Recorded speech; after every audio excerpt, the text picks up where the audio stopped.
Luz Karime Saleme, El dolor de tu olvido, un libro que es una memoria, pero también es un viaje doloroso, podríamos decirlo de alguna manera. Un viaje muy personal en el que usted fue, no sé si decir protagonista o coprotagonista. Háblenos de cuándo comienza El dolor de tu olvido. El libro comienza desde, pues yo creo que recorre toda la historia de la enfermedad de Alzheimer, inclusive antes de un diagnóstico.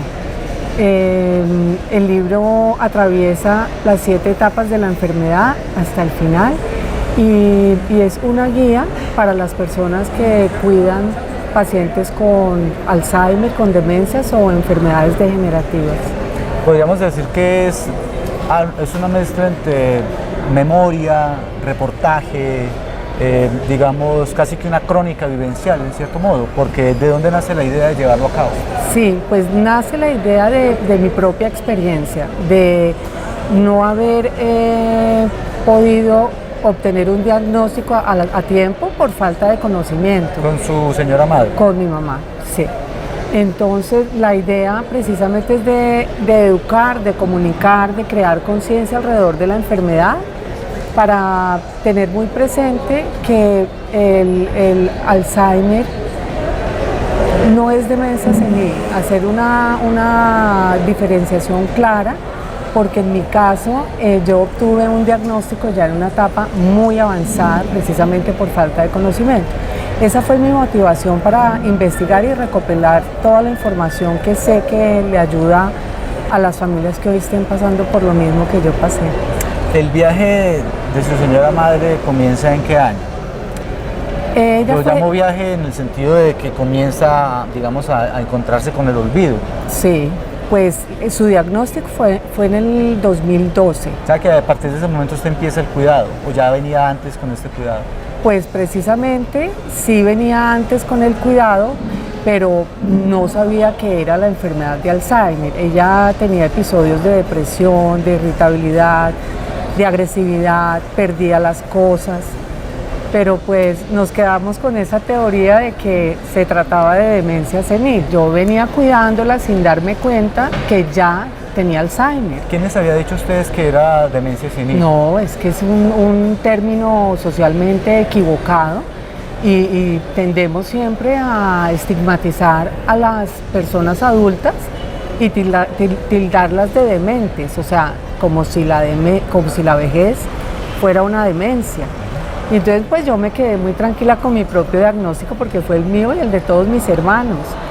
Pero pasó un episodio muy puntual en el que yo dije, aquí hay algo. Hay algo más que lo que presuponemos. Sí, hay algo más que la demencia senil. Y busqué un neurólogo y el diagnóstico fue etapa 5 del Alzheimer, que es una etapa que no, o sea, hay deterioro cognitivo, pero no hay deterioro físico.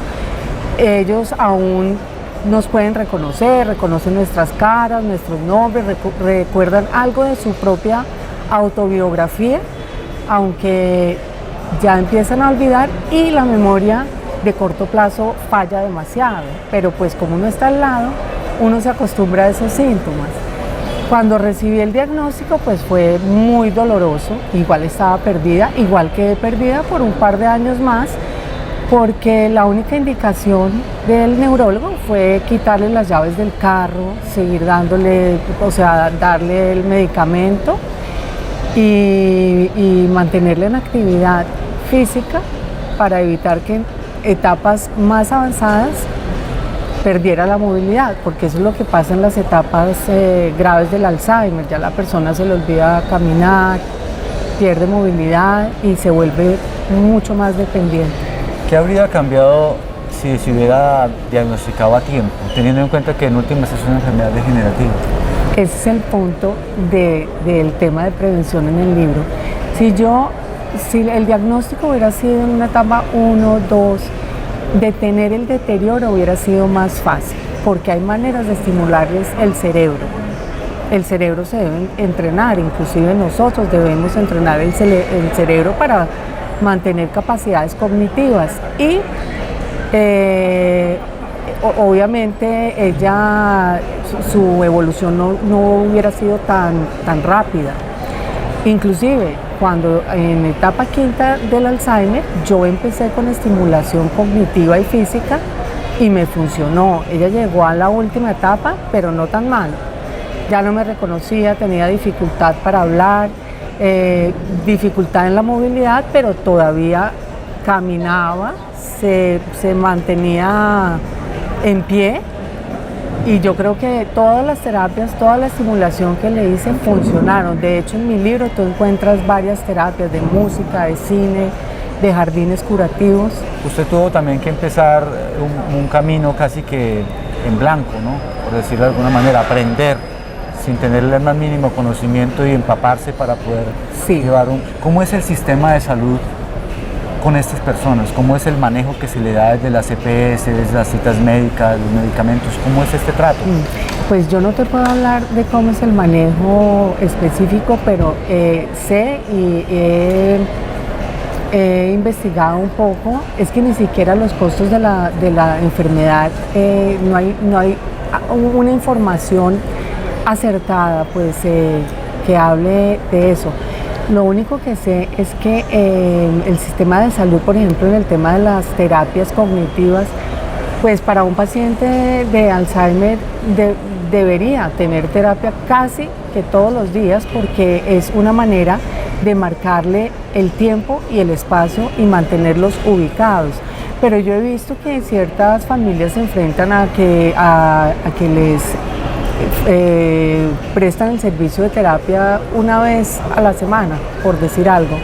De hecho, se ha hecho investigación alrededor del servicio de salud y los familiares son los que tienen altos gastos de bolsillo en mantener toda esta parte que de golpe se dificulta mucho en el sistema. ¿Cómo fue también, digamos, la parte emocional? Porque una cosa es que un tercero cuide a un paciente con Alzheimer, otra cosa es que tenga que ser alguien de sus entrañas, a su hija en este caso. ¿Cómo fue ese manejo de sus emociones? Como hay un vínculo emocional es duro porque tú estás viendo que esa persona se va deteriorando y surge un sentimiento terrible de impotencia, además que tú siempre estás buscando una cura. Las redes, en periódicos, estudios recomiendan una cantidad de cosas que curan el Alzheimer y lo cierto es que no hay una cura hoy para el Alzheimer. O sea, se aferra como a una esperanza, quizás. Uno nunca pierde la esperanza y eso es muy doloroso y en mi libro precisamente yo explico eso, que aceptar la enfermedad y más bien enfocarse en lo que se debe hacer, funciona. ¿Y ayudó? A mí me ayudó. ¿Cómo empecé yo a investigar? Por cosas del destino llegué a FACOL, que es la Fundación Fundación Alzheimer Colombia, y tuve la oportunidad de formarme como cuidadora, de asistir a seminarios, a congresos y de tener como un panorama más claro de lo que yo debía hacer y sobre todo de cómo yo debía cuidarme, porque los cuidadores nos enfermamos más que el paciente. Y en su caso mucho más. En mi caso mucho más, claro.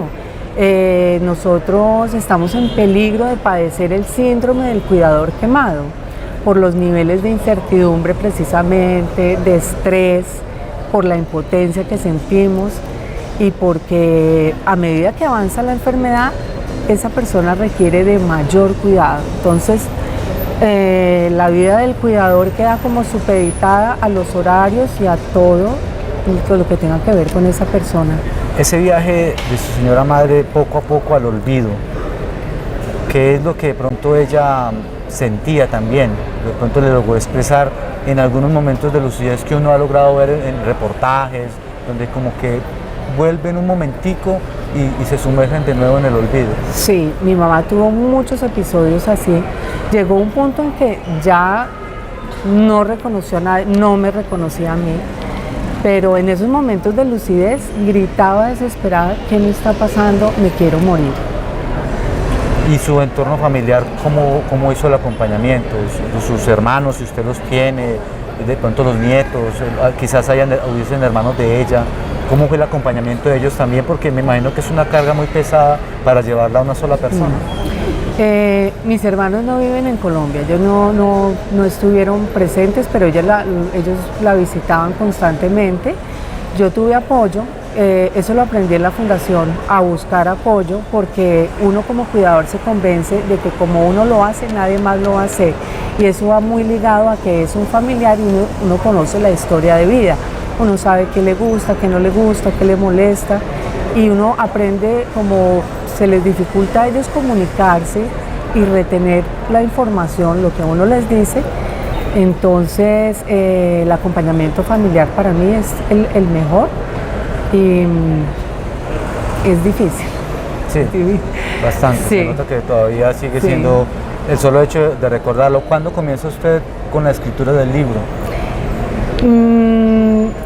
Después de pandemia me senté a escribir el libro. Yo en principio quería hacer un cortometraje porque recopilé material de todo lo que íbamos viviendo las dos durante su enfermedad, en video y fotografía. De hecho, tomé todo ese material para contar la historia de una manera muy cronológica, para ir viendo a través de mi testimonio cómo poco a poco se iba deteriorando y cómo iba dejando sus propias rutinas. Ya para terminar y redondeando, ¿hay algún temor de pronto?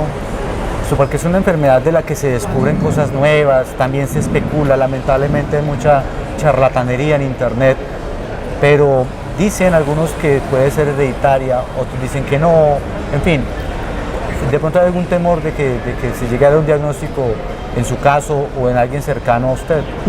En principio, yo creo que todos los familiares de un paciente con Alzheimer tenemos ese temor porque nosotros heredamos el gen, pero que nos dé Alzheimer, que lleguemos a padecer Alzheimer, tiene que ver también con nuestra propia historia de vida, con las rutinas, con los hábitos de vida, pero con los hábitos de vida desde el momento de nacer, porque desde que nacemos empezamos a envejecer. Y entonces, pues entre los factores de riesgo que pueden disparar un Alzheimer están la contaminación, el sedentarismo, la mala alimentación, la falta de ejercicio físico. Y depende todo de tu historia de vida. Por lo general a los 40, 50 años empiezan a aparecernos las enfermedades normales de la edad, de colesterol alto, triglicéridos, y eso no aparece de un día para otro. Esos son los hábitos que uno ha venido acumulando a través de la vida. Esos son los mayores riesgos para que en una persona que ha heredado el gen de Alzheimer se dispare la enfermedad, y para todo el mundo, no solo para los que tenemos el gen. ¿Usted siente que soltó muchas emociones en la escritura del libro? Sí. Como soltar gran parte del equipaje que a lo mejor la estaba pronto cargando. Sí, bastante. Para mí escribir el libro fue una terapia curativa. Pude repasar lo que había pasado, cómo lo había vivido, mi relación con mi mamá como madre. Yo te digo que yo terminé siendo la mamá de ella y me veía actuando como ella cuando ella era mi mamá. Entonces sí, yo sané muchas cosas, faltarán otras más, pero es un buen ejercicio para ser más conscientes de los errores, para mejorar, también para alabar lo bueno que se hizo, que se pudo hacer, y pues mi experiencia la comparto porque sé que muchos necesitan de esta información y no la encontramos en el sistema de salud. Hay una falencia ahí grandísima, no nos preparan para cuidar y quedamos perdidos. Luz Karime, ¿dónde pueden encontrar el libro? ¿Internet o así físico para las personas que estén interesadas en tenerlo, pedirlo, librerías? Lo encuentran en la Librería Nacional, en mi página web www.luzksaleme.com/ y en Busca Libre. Ok, y en Armenia de pronto... En Armenia, sí, y en Librería Pensamiento Escrito.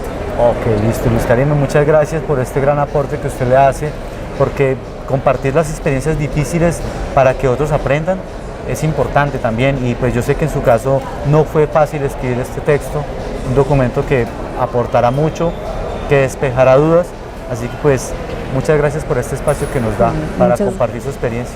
Muchas gracias a ti por la invitación y por permitirme multiplicar esta información.